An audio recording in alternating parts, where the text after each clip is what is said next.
Les organisations de personnes en situation de handicap donnent leur point de vue sur le rapport mondial de l'OMS relatif à l'équité en santé pour les personnes en situation de handicap. Une première dans l'histoire, la consultation s'est déroulée à la faveur d'un atelier de 3 jours.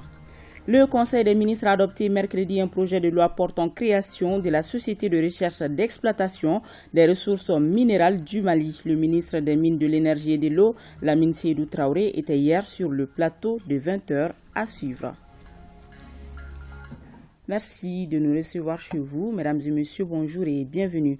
Direction tout d'abord Gao, où le drapeau malien flotte désormais sur le camp rétrocédé par la force Barkhane le 15 août dernier. Une montée des couleurs a été effectuée hier dans ce camp dénommé Camp Fama Extension. La cérémonie était présidée par le chef d'état-major général des armées, le général Oumar Diarra, en visite dans la région. Elle marque l'occupation officielle du camp par les Fama. Le reportage est de Agali Aguissa.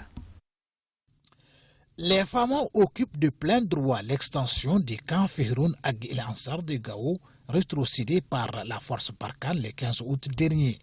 Et cette montée de couleurs en présence du chef d'état-major général des armées, ce jour mercredi, marque l'occupation officielle du site dénommé Camp Fama Extension. Cette cérémonie de couleurs sur la plateforme aéroportuaire de Gao consacre l'exercice de l'autorité des forces armées maliennes sur cette plateforme et par extension sur les autres camps qui ont été rétrocédés aux forces armées maliennes. Les services offerts sont des services comme dans un camp normal, savoir se protéger, savoir se préparer, savoir faire l'entraînement à l'intérieur et savoir se projeter à partir de ce camp.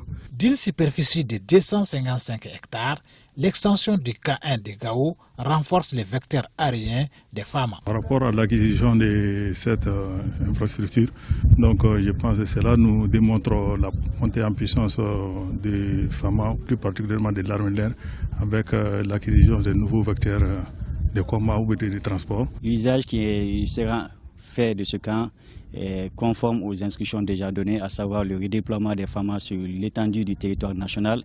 Et ce camp en est une petite partie par rapport à l'étendue du territoire national. La cérémonie officielle a été saisie par le chef d'état-major des armées pour lancer un message fort aux troupes.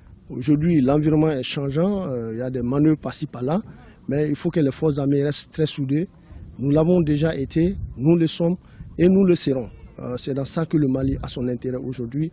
Nous devons nous adapter à l'environnement. Tout ce qui se passe sur le terrain déjà, les différentes opérations qui sont en train de mener, que ce soit en terrestre, aéroportée ou bien aérienne, montent à suffisance. Vraiment que nous sommes en train de mouiller le maillot. Et la mission qui nous a été confiée par le peuple malien est en train d'être accomplie, notamment avec le soutien de nos autorités politiques et surtout de l'ensemble du peuple malien. La grande mobilisation du jour a été marquée par l'arrivée des troupes par les différents chefs militaires. Je le disais tantôt, le Conseil des ministres a adopté mercredi un projet de loi portant création de la Société de recherche d'exploitation des ressources minérales du Mali. Pour en parler, le ministre des Mines, de l'Énergie et de l'Eau était hier soir sur le plateau de 20h. Lamine Seydou Traoré est interrogé par Foussini Tunkara. Je voudrais simplement préciser que sous la supervision éclairée du chef de l'État, son Excellence le colonel Assimi Goïta, président de la transition, nous avons estimé qu'il faut que l'État s'engage plus dans la recherche et l'exploitation des ressources minérales du Mali. Pour la simple et unique raison que quand nous regardons aujourd'hui de l'indépendance à nos jours, il y a eu beaucoup de codes miniers qui ont été adoptés. 6 codes miniers qui ont été adoptés, 3 codes pétroliers. Et à chaque fois qu'on a adopté ces codes-là, il y avait une volonté politique de l'État en matière de recherche minière et pétrolière. Et ces volontés politiques sont allées justement d'un monopole d'État dans les années 60 avec la création du bureau minier malien et de la Société nationale de recherche minière qu'on appelait SONAREM à la libéralisation progressive du secteur à partir des années 69. Jusqu'à, on s'est retrouvé dans les années 2000 à ce que moi j'appellerais une privatisation sauvage de la recherche au Mali. Et donc, à la suite de ça, fort de ce constat, il fallait constater aussi qu'on se rendait compte clairement que toutes ces réformes n'ont pas quand même suffi aussi à faire de sorte que les populations maliennes puissent être satisfaites de l'exploitation minière et pétrolière de façon générale au Mali. Et on peut quand même noter qu'à date, l'or reste le seul minerai réellement exploité, avec 65 tonnes par an, représentant 70% des exportations, 25% des recettes fiscales, 10% du PIB, une contribution de plus de 500 milliards dans les recettes de l'État en 2021. Mais pour autant, en tout cas les populations maliennes dans sa grande majorité pensent à tort ou à raison que l'or ne brille pas pour les Maliens. La nouvelle société qui sera créée, comme je le disais tantôt, ça traduit une volonté d'abord politique du gouvernement du Mali, qui reste dans la vision stratégique du chef de l'État, mais qui reste aussi, comme on l'a dit, une forte recommandation des assises nationales de la refondation. Et donc cette société, justement, va se consacrer principalement à l'acquisition des titres miniers, mais va aussi entreprendre tous travaux de recherche et d'exploitation sur les gisements économiquement viables, à titre principal. Mais accessoirement, la société va prendre des participations dans toutes les sociétés qui ont pour objet l'étude, la recherche, l'exploitation ou la transformation des ressources minérales du pays. À Kaya, la Chambre de commerce et d'industrie du Mali a organisé un atelier de renforcement de capacité des élus consulaires. La cérémonie d'ouverture était présidée par le président de la délégation régionale de la Chambre de commerce et d'industrie du Mali. Compte rendu Kabadjara. Prévu dans les textes de la Chambre de commerce et d'industrie du Mali, après chaque élection consulaire, cet atelier de formation a pour objectif d'approcher les élus consulaires afin de partager avec eux le contenu des textes, notamment la loi qui crée la Chambre de commerce et d'industrie et son décret d'application. L'année dernière, nous avons eu à organiser des élections qui ont eu comme résultat des élus nouveaux, d'autres qui ont été reconduits dans leur mandat. Donc l'ensemble devrait être au même niveau d'information pour faire connaître le contenu de ces textes, les attributions, les missions de la Chambre de commerce et les devoirs et obligations des élus. L'objectif recherché, c'est sortir avec un niveau acceptable dans la défense des opérateurs économiques.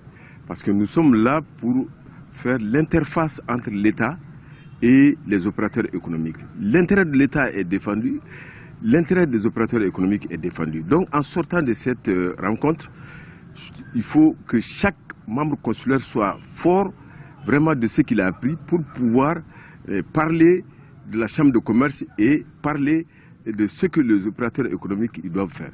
Rappelons que cette formation des élus consulaires est axée sur les décrets et arrêtés qui précise le fonctionnement de la Chambre de commerce et d'industrie du Mali. Je le disais dans les titres, depuis mardi se tient un atelier de 3 jours à l'AGETIC. Il s'agit d'une consultation des organisations de personnes en situation de handicap sur le rapport mondial de l'OMS relatif à l'équité en santé pour les personnes en situation de handicap. L'objectif est de permettre la prise en compte de leur point de vue sur ce rapport. On fait le point avec Bemba Sibi.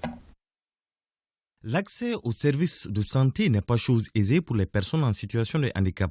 C'est pourquoi l'Organisation mondiale de la santé a entrepris l'élaboration d'un rapport mondial sur l'équité en santé de ces dernières. Écrit les facteurs qui contribuent aux inégalités en matière de santé pour les personnes handicapées. Le rapport indique clairement que le handicap fait partie de l'expérience humaine, mais aussi qu'il existe une relation complexe entre le handicap et la santé.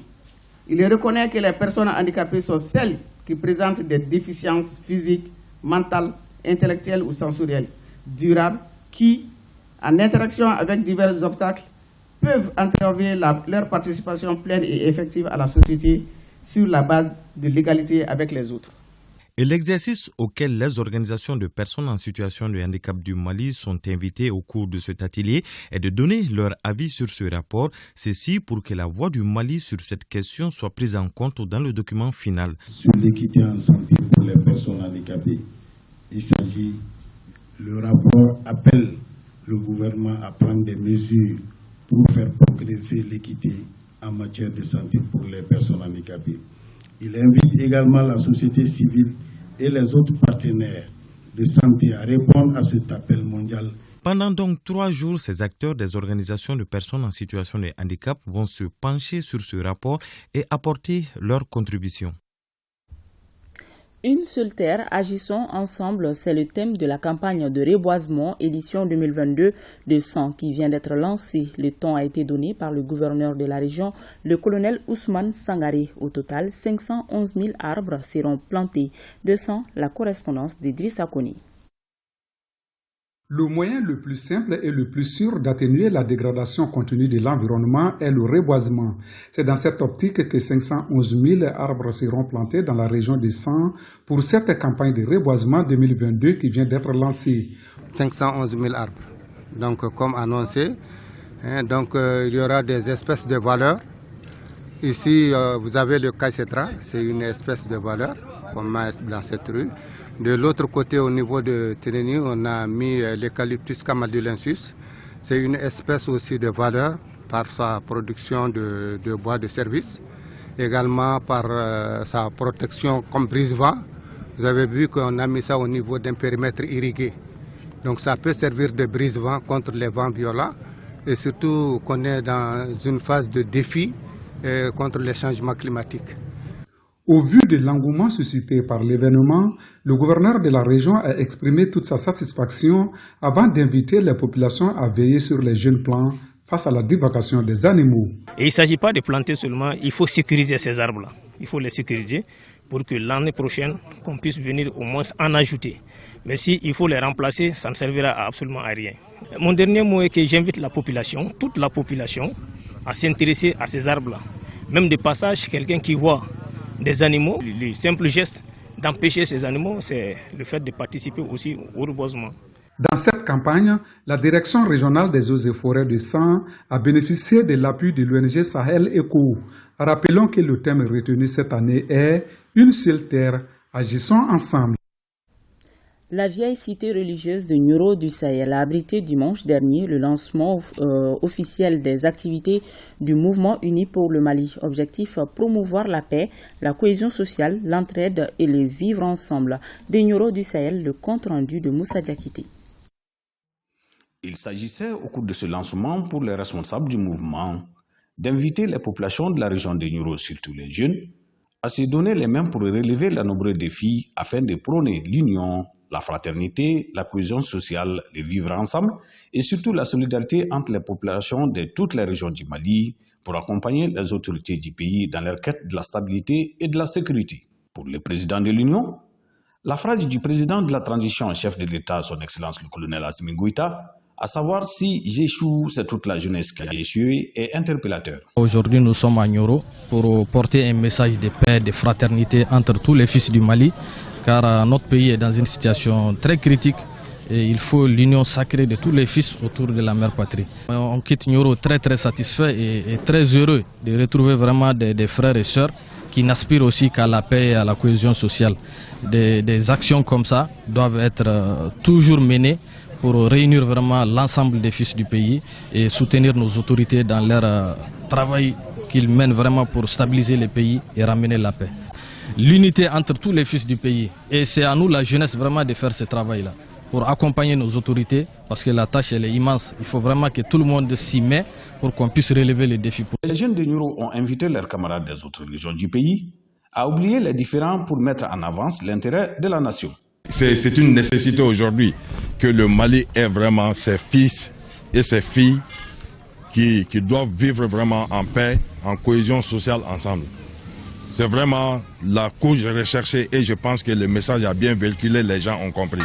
Les visiteurs du jour ont profité de ce lancement pour rencontrer les femmes. La visite aux notabilités religieuses de la ville ont mis fin à ce lancement des activités du mouvement uni pour le Mali à Nioro. Toujours à Nioro du Sahel, la commune rurale de Gavinane, à une cinquantaine de kilomètres à l'ouest de la ville, abrite également depuis dimanche dernier la 6e édition de la semaine socio-sanitaire, éducative, sportive et culturelle des jeunes élèves et étudiants ressortissants de la localité. Au menu, des activités de salubrité, des causeries de bas, des dons de fournitures, des consultations médicales avec dons de médicaments et une conférence débat sur la paix et la réconciliation. Nous retrouvons encore Moussa Diakité. Pour cette 6e édition, plusieurs dizaines de jeunes élèves et étudiants ressortissants de la localité, venus de tous les coins du pays, avaient effectué les déplacements. L'objectif est de renforcer les liens de fraternité, d'entraide et de cohésion sociale entre les jeunes étudiants ressortissants de la localité et ceux de la commune qui n'ont pas eu la chance d'aller à l'école. 6 jours durant, les jeunes élèves et étudiants ressortissants de Gavinani à Érigier et leurs partenaires procéderont à des activités de salubrité à travers la ville, organiseront des séances de causerie débat sur la scolarisation des filles et procéderont à des consultations médicales gratuites avec dons de médicaments. Ils ont profité pour remettre des fournitures scolaires aux 3 meilleurs élèves de toutes les écoles de la commune et ont organisé une conférence débat sur le thème culture de la paix et de la réconciliation. Cette semaine, nous l'avons dénommée Semaine de l'élève et de l'étudiant de Gavinani.